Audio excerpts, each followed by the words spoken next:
Today we are reading What Is to Be Done by Vladimir Lenin from 1901. Now, obviously, once again, I warned y'all, I have been getting, pretty decently political, specifically with Marxism and communism. So I thought we'd chill on stream and read some Lenin today. We are on chapter 1 of What Is to Be Done, Dogmatism and the Freedom of Criticism. Freedom of criticism is undoubtedly the most fashionable slogan at the present time. By the way, I might stutter on some words, I could read in my head better than I could fucking read out loud. And the most frequently employed in the controversies between socialists and Democrats in all countries. At first sight, nothing would appear to be more strange than the solemn appeals to freedom of criticism made by one of the parties. To the dispute have voices been raised in the advanced parties against the constitutional law of the majority of European countries, which guarantees freedom to science and scientific investigation?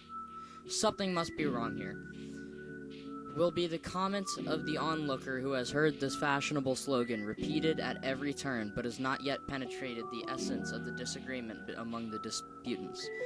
Evidently, this slogan is one of the most conventional phrases which, like nicknames, become legitimized by use and become almost generic terms. In fact, it is no secret for anybody that two trends have taken form in present-day international social democracy. The conflict between these trends now flares up in a bright flame and now dies down and smolders under the ashes of imposing truce resolutions. The essence of the new trend, which adopts a critical attitude towards obsolete dogmatic Marxism, has been clearly enough presented by Bernstein and demonstrated by Miller and Incidentally, in the history of modern socialism, this is a phenomenon perhaps unique in its way very consoling, namely, oh my god, what the fuck? Let me read, voice, fuck. Perhaps unique and in its way very consoling, namely, that the strife of the various trends within the socialist movement has from national become international. Formerly, the disputes between Lazarines and, dude, if I'm being honest, this is like me reading fucking Das Capital all over again. I am gonna struggle with the names. I isn't a cheers. Between Gudis, I know it's referencing the Guido or Guido. The Guidus and possibilities between Fabians and Social Democrats, and between Narodnia, Volia, adherents in Social Democrats remained confined within purely national frameworks, reflecting purely national features, and proceeding, as it were, on different planes at the present time, as is now evident. The English Fabians, the French ministerialists, and German Bernsteinists, and the Russian critics all belong to the same family, all extol each other, learn from each other, and together take up arms against dogmatic Marxism. In this first really international battle with socialist opportunism, international revolutionary social democracy will perhaps become sufficiently strengthened to put an end to the political reaction that has long reigned in Europe.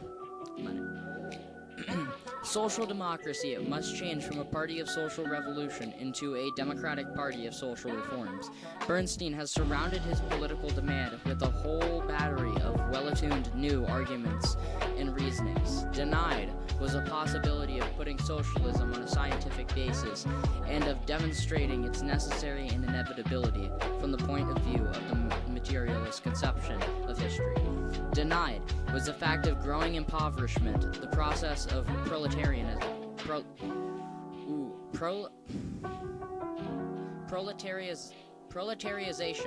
and the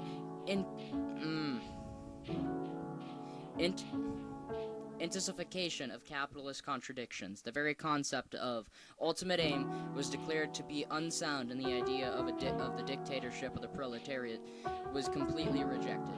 Denied was the antithesis in principle between liberalism and socialism. Denied was the theory of the class struggle on the alleged grounds that it could not apply to a strictly democratic society governed according to the will of the majority, etc.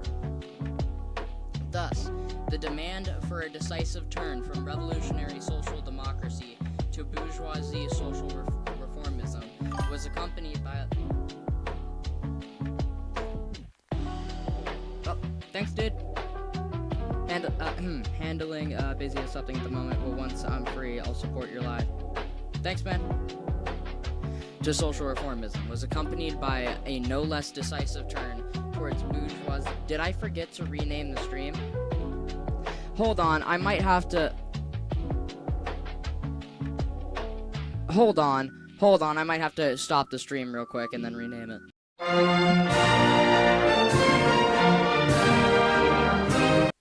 Okay, we're back.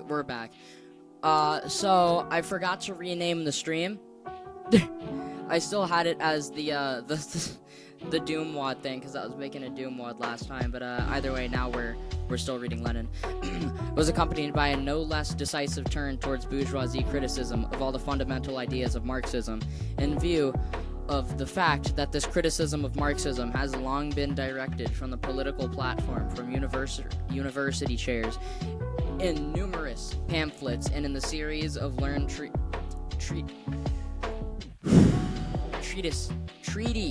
For the love of God, treaties. Holy shit, voice. Shit, I might need to.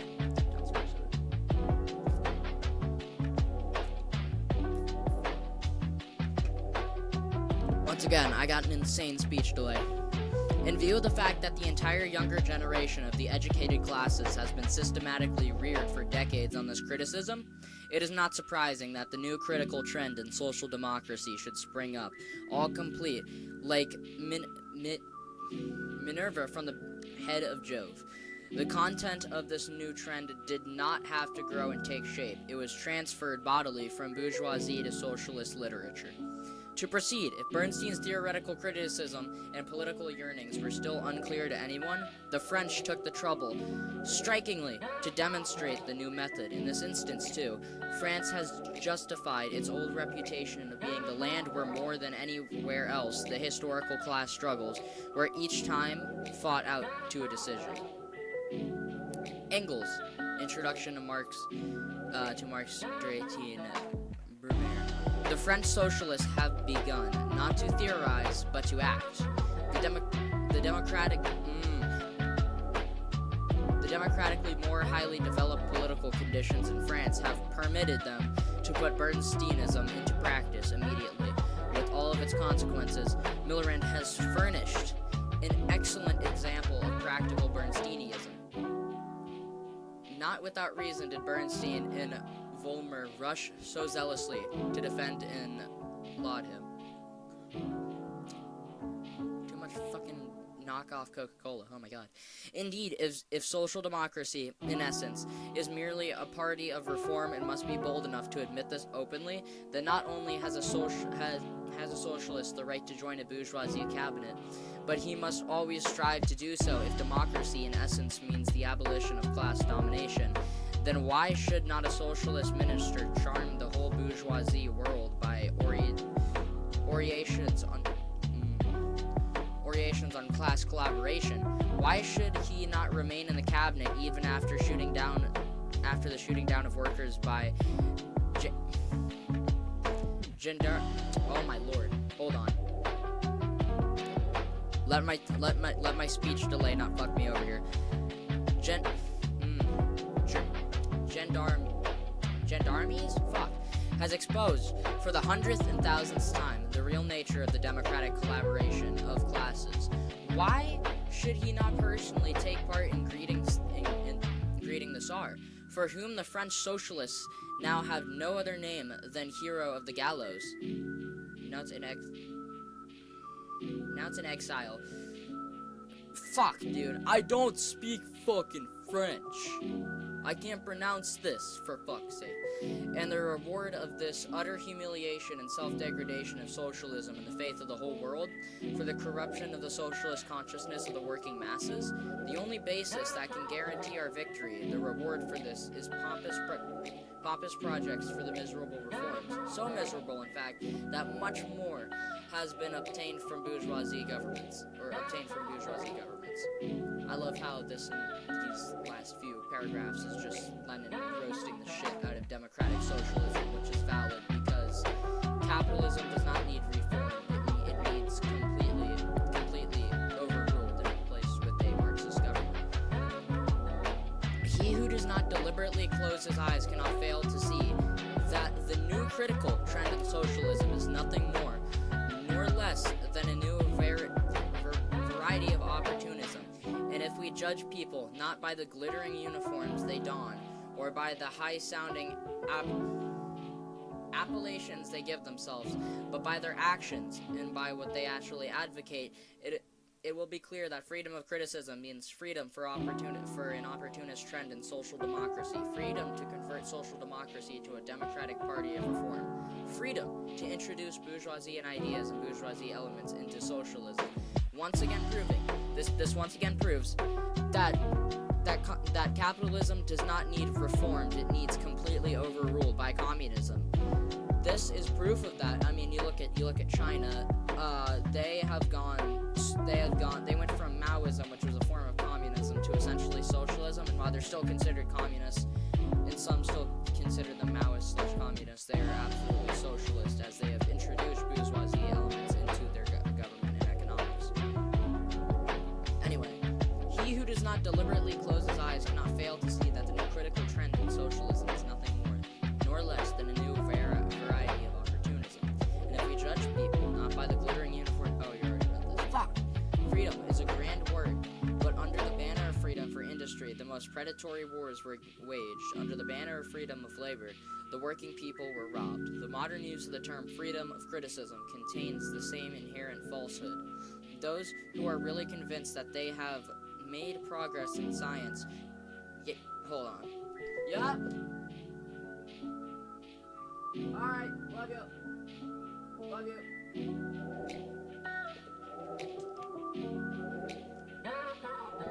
That was my dad. Anyway, in science would not demand freedom, nor new views to continue side by side with the old, but the substitution of the new views for the old. They cry heard today. Long live freedom of criticism is too strongly reminiscent of the fable of the empty barrel. We are marching in a compact group along a precipitous and difficult path, firmly holding each other by the hand. We are surrounded on all sides by enemies, and we have to advance almost consistently under their fire. We have combined by a freely adopted decision for the purpose of fighting the enemy, and not of retreating into the neighboring marsh, the inhabitants of which, from the very outset, have reproached us with having separated ourselves into an exclusive group, and with having chosen the path of struggle instead of the path of consolation. Yep, I got that. And now some among us began to cry out, "Let us go into the marsh, and then we will begin to shame them," they retort. "What backwards people are you? Are you not ashamed to deny us the liberty to invite you to take a better road? Oh yes, gentlemen, you are free, not only to invite us, but to go yourselves wherever you will, even into the marsh. In fact, we think that the marsh is your proper place, and we are prepared to render you in every assistance to get there. Only let go of our hands. Don't clutch at us, and don't besmirch the grand word freedom, for we too are free to go wherever we please, free to not only fight against the marsh, but also against those who are turning towards the marsh." So this is obviously this is an analogy for people who are going towards democratic socialism. And while they are technically free to do that, it is I just zoned the fuck out. And while they are technically free to do that, it is I'm digesting it. while they are technically free to do that, it is in a way wrong, and how the Marxists are also free to fight against them for doing that. Anyway, B, the new advocates of freedom of criticism. Now this slogan, freedom of criticism, has in recent times been solemnly advanced by... You gotta be fucking kidding me. Roboche? What the fuck? Roboche? Yellow. Number 10. Organ of the Union of Russian Social Democrats Abroad, not as a theoretical postulate, but as the political demand as a reply to the question, is it possible to unite the social democratic organizations operating abroad? For a durable unity, there must be freedom of criticism. Page 46. From this statement, two definite conclusions follow. One, that Roboche Yellow, I'm just going to say Roboche Yellow. Roboche Yellow has taken under its wing the opportunist trend in international social democracy in general. And two, that Roboche Yellow demands freedom for opportunism in Russian social democracy. Let me examine these conclusions. Roboche Yellow, for the love of God, is particularly displeased with the inclination of Iskra and I'm gonna fucking crash out. Iskra and Zerla. Fucking crash out these names. I'm skipping the names. I don't give a shit. I am skipping the fucking names. To predict a rupture between the mountain and the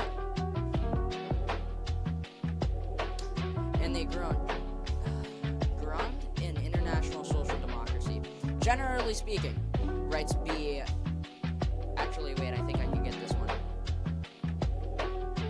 Krishevsky, editor of the This Talk of the Mountain and the Grand heard in the ranks of social democracy represents a shallow historical analogy, a strange thing to come from the pen of a Marxist.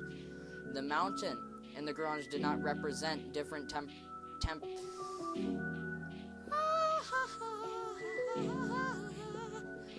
different temperaments or intellectual trends, as the historians of social thought may think different classes, or the strata, the middle bourgeoisie, so the middle class, on the one hand, and the petty bourgeoisie, and the proletariat on the other.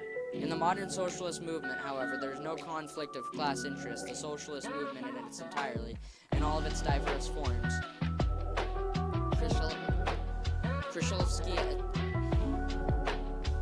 Krishevsky italics, including the most pronounced Bernsteinians, stand on the basis of the class interests of the proletariat in its class struggle for political and economic emancipation. A bold assertion has not Krivetsky heard of the fact long ago noted that it is precisely the extensive participation of an academic stratum. Why the fuck? Why did you italicize it? For the love of God, why did you italicize it? In the socialist movement in recent years that has promoted such a rapid spread of Bernsteinianism. And what is most important,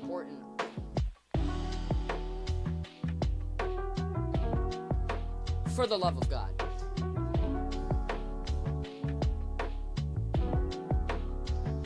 What is most important on what does our author found his opinion?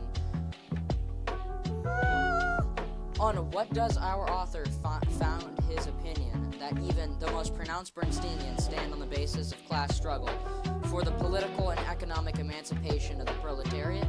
No one knows. This determined defense of the most pronounced Bernsteinians is not supported by any argument of reasoning whatever. Apparently, the author believes that if he repeats what the most pronounced Bernsteinians say about themselves, his assertion. I am physically incapable of reading out loud without fucking something up. At least 5 words a paragraph, dude. Fuck. His assertion requires no proof, but But can anything more shallow be imagined than this judgment of an entire trend based on nothing more than what the representatives of that trend say about themselves? Can anything more shallow be imagined than the subsequent homily on the two different and even diametrically opposed types of paths of party development? Page 35. The German Social Democrats, in other words, recognize complete free. What the fuck does this? No, actually, wait. This is the first word I'm actually gonna need to look up real quick.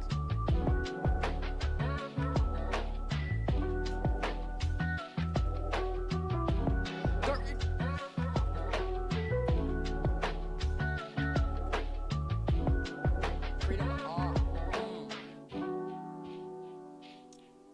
No, freedom with the O connected. Oh my god. So.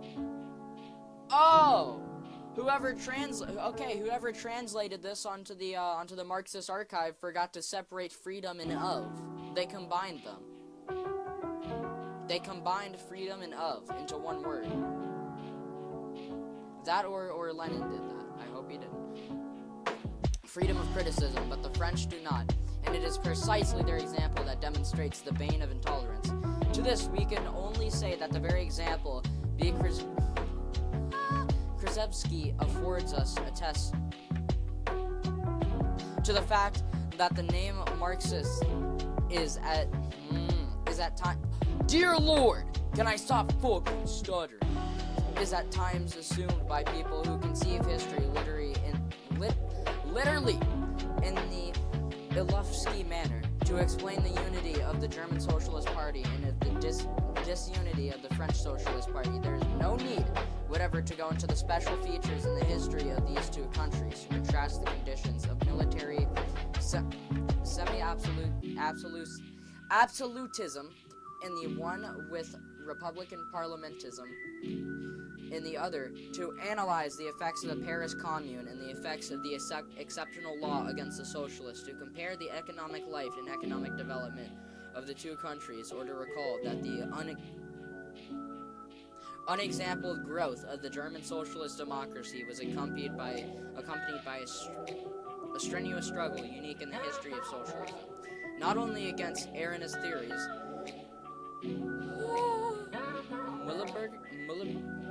We're skipping the name. And catheter socialists, but also against Aronist tactics, laissez,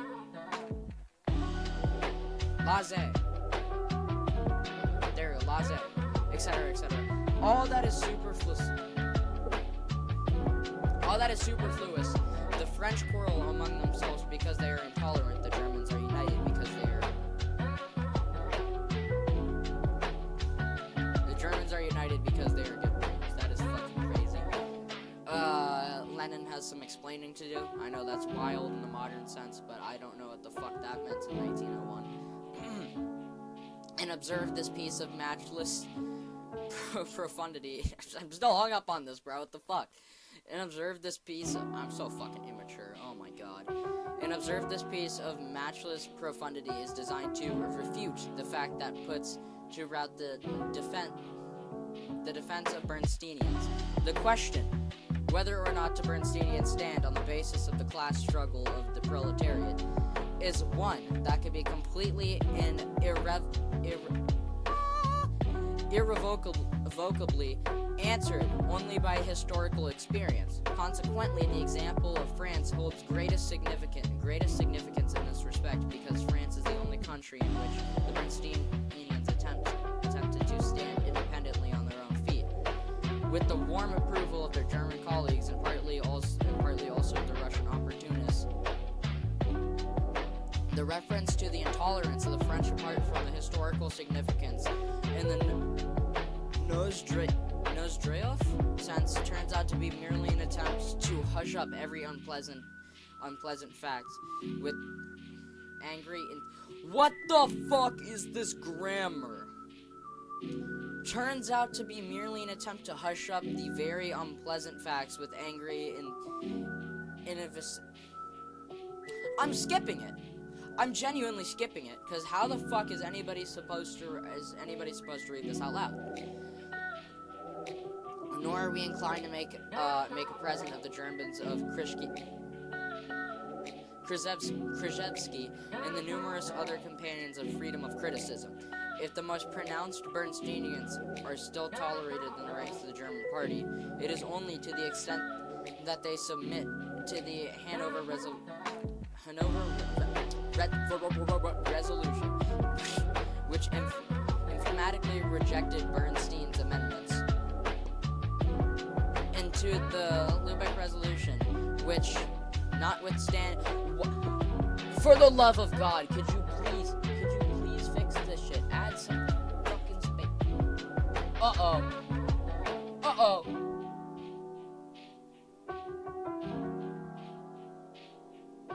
Fuck. Hold on. Oh, found it. Notwithstanding the diplomatic terms in which it is coached, contains a direct. How did I fuck a direct warning to Bernstein? It is debatable from the standpoint of the interests of the German party whether diplomacy was appropriate and whether in this case a bad peace is better than a good quarrel. In short, opinions may differ as to the damn, we're 20 minutes in. As to the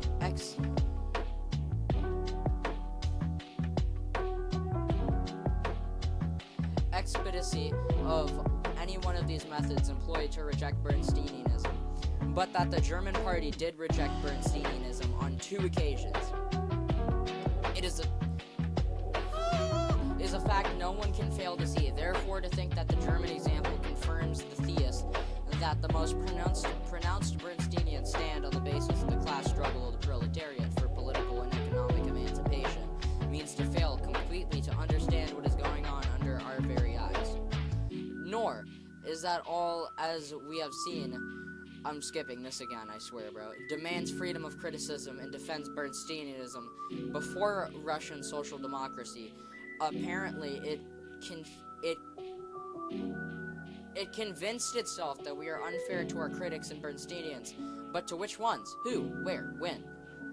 What did the unfairness represent about this? Not a single word.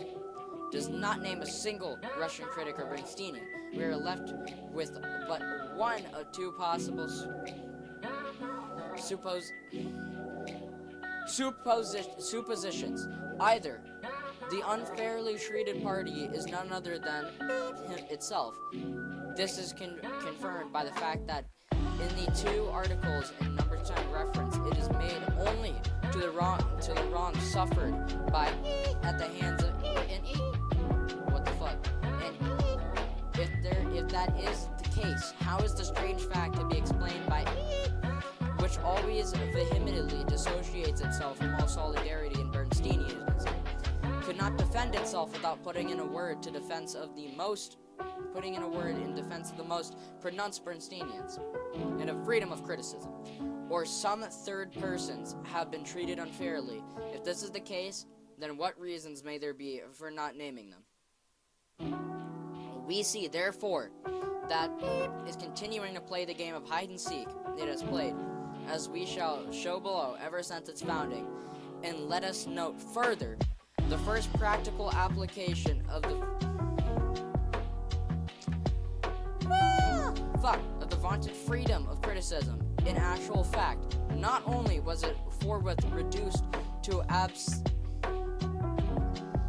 for the love of God, to abstention from all criticisms. Are we fucking serious? From abstention from all criticism, but also to abstention from expressing independent views altogether. The very which avoids mentioning Russian Bernsteinianism as if it was as if it were a shameful disease. To use, hold on, let me try to get this one. Mr. Rover's apt expression proposes for the treatment of this disease to copy word for word the latest German prescription of the German variety of the I just turned fucking Canadian. What was that? Variety of the of the millennium. What? What the fuck? Okay. I don't know what the okay. I don't know what the fuck they're talking about in this entire line. I had no fucking clue what they're talking about. Like I was locked in for this part. I was locked in for this part of the paragraph. But then what the fuck are they talking about in this sentence right here? Instead of Bernsteinianism as if it were a shameful disease, to use Storover's apt expression, processes for the... I somehow went up an entire line. Freedom of criticism. Slavish worse. Apish imitation. The very same social and political content of modern international opportunism reveals itself in a variety... Fucking bullshit. Variety of ways according to national peculiarities. In one country, the opportunism and strive to achieve their aims. Not an open struggle for principles and for new tactics, but by gradual what the fuck? Imperceptual, and if one may so put it, unpunishable corruption of their party. In a fourth country, similar deserters employ the same methods in the gloom of political slavery, in which a completely original combination of legal and illegal activity, etc. To talk of freedom of criticism and of the Bernsteinianism as a connection of for uniting the Russian Social Democrats, and not to explain how Russian Bernsteinianism has manifested itself and what particular fruits it has borne, amounts to talking with the aim of saying nothing. Let us ourselves try, if only in a few words, to say what did not want to say, or which was perhaps beyond its comprehension. Fuck. I probably sounded like Lenin if he ever fucking read that out loud. That's probably what he sounded like reading that aloud. That's Discord. Anyway, for fuck's sake, I stuttered a million fucking times. It's like, once again, I am physically incapable of reading out loud without stuttering on at least 16, I said 5 earlier, 20, 30 different fucking words in a single paragraph. In this single paragraph, and I had to bleep out names that I couldn't fucking pronounce. Like, I know this is the name of an ideology, I can't fucking pronounce it. But either way, this was definitely a reading experience. I'm actually going to screenshot which part I was on so I could put it into my theory read document. I have a theory read document where I document like all the theory I've read and where I am in that specific work. But either way, I'm going to end the stream off here. Y'all have an amazing day. Goodbye.